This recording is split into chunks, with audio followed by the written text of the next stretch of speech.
Westerman Show. There we go. Thank you for tuning in to the Rob Westerman Show. Appreciate you guys. You can find me over social media at GBP Daily. And if you are not already, please subscribe to the YouTube channel. I would greatly, greatly appreciate it. It is Wednesday, November 6th. Thanks for hopping on. Hope your week is off to a great, great start. We had some massive news coming to us yesterday. Not what you probably are expecting me to say, but Preston Smith has been traded to the Pittsburgh Steelers.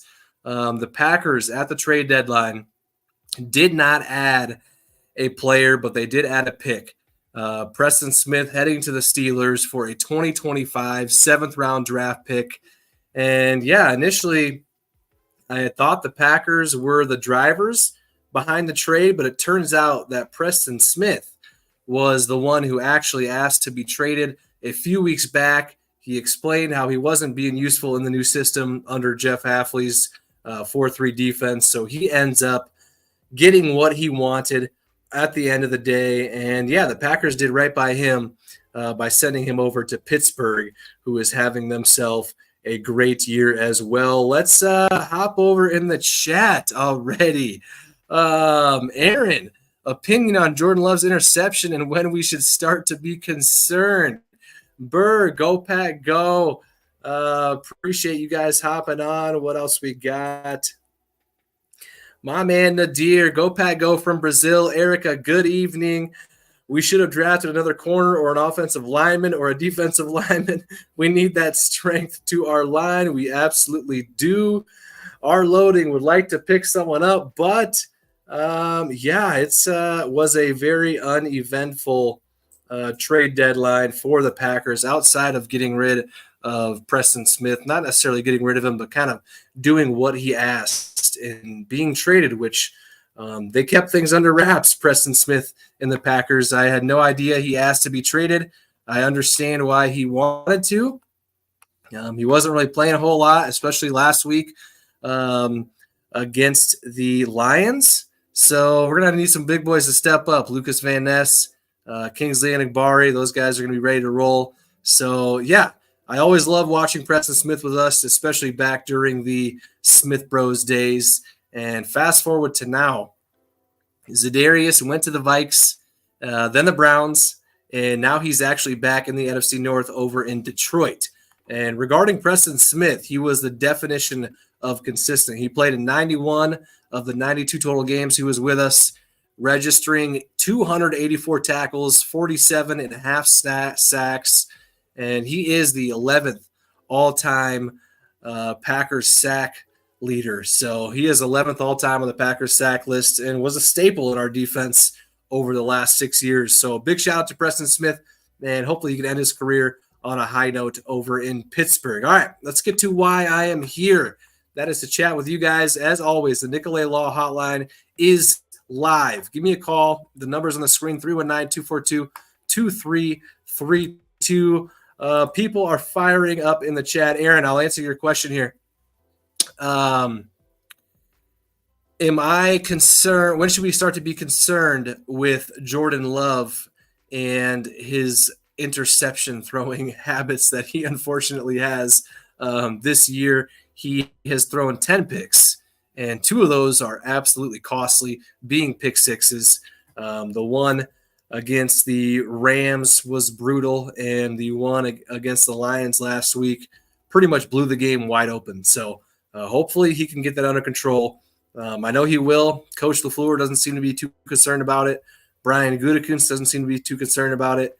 And yeah, hopefully he can work on that a little bit. I think he will. He's still so young. He's only been starting in games for a year and a half now. And yeah, so hopefully he can clean that up. And I think he will. Aaron. Thank you for hopping on. I appreciate you, my man. Joe, I think Van Ness is going to look really, really good with more playing time. I hope so.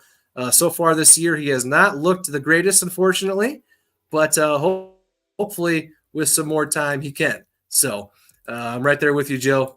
Love me some Lucas Van Ness. Hopefully he can start to improve with some more playing time. What else we got? Trey, gut reactions to how you're feeling right now about this Packers teams. Right now, I feel pretty good. We're 6-3 entering the bye, and having that good of a record, considering all of the things that have happened this year, specifically the injuries, that is a heck of a feat. Jordan misses 2.5 games, and he played the Vikings game pretty hindered, it looked like, from his MCL. And last weekend against the Lions, he didn't look very healthy either. So, considering that Jordan has missed 2.5 games, considering we've got a new defensive coordinator, new defense overall under Jeff Hafley, we still have the youngest team in the league. I'm feeling pretty good about where we're at right now at 6-3. I think we'll get healthy over the bye, and think of where we were at this point last year. We were 3-6. Everything looked dead, and then all of a sudden we go on a crazy run and end up not only making the playoffs but winning a playoff game down at Lambeau South in Dallas over the Cowboys. So all in all, gut feeling of how I'm feeling right now about our team, I'm pretty excited about how the second half of the season is going to go. Thank you, Trey, for hopping in. Appreciate you, my man. Sam over on YouTube. Not terrible of Preston leaving if he wanted out. He had a large cap hit in 2026 and only had 20 snaps last week. Sam, I'm right there with you. Appreciate you hopping in over on YouTube. The writing was kind of on the wall. Yeah, he wasn't necessarily being used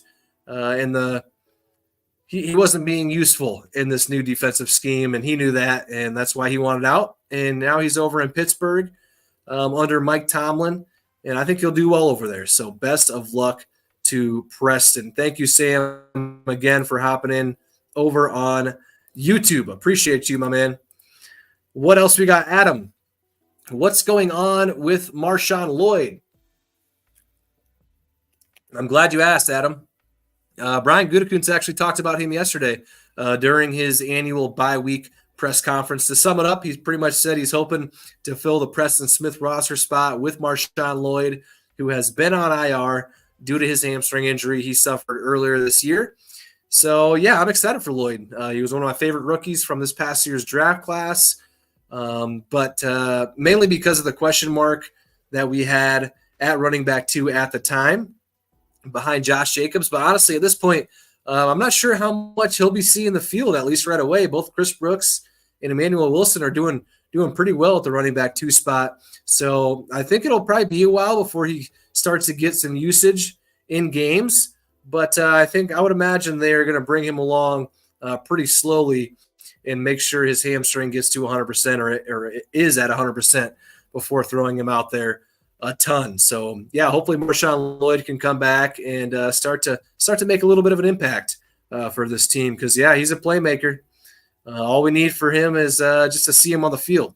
So he's had some injuries so far since being drafted. I think it was a hip injury during OTAs back in May, and then the hamstring injury in preseason, and then it was an ankle injury. Sorry, correction on my part. It was an ankle injury that landed him on IR. So excited to have Marshawn Lloyd back.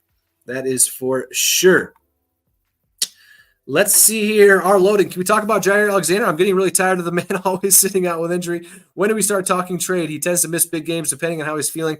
And quite honestly, he's getting to the diva status and feel like sometimes it's not even a bad injury. Our loading, I completely am sentimenting with you here about the frustration about Jair missing games because, yeah, he's missed a lot of games. 26 over his last 59 to be exact. They're not going to trade him. I don't think he's necessarily on diva status personally, but he does talk a lot of trash, and that's the main reason why I love him. He's always trash talking. He's always getting in people's face, even if he wasn't the one behind the play or whatnot. But that's what you want out of your corner is, to talk some trash, back it up most of the time. And, but unfortunately, like you said, he's been missing a ton of games. And it's, obviously, I don't think he wants to miss any.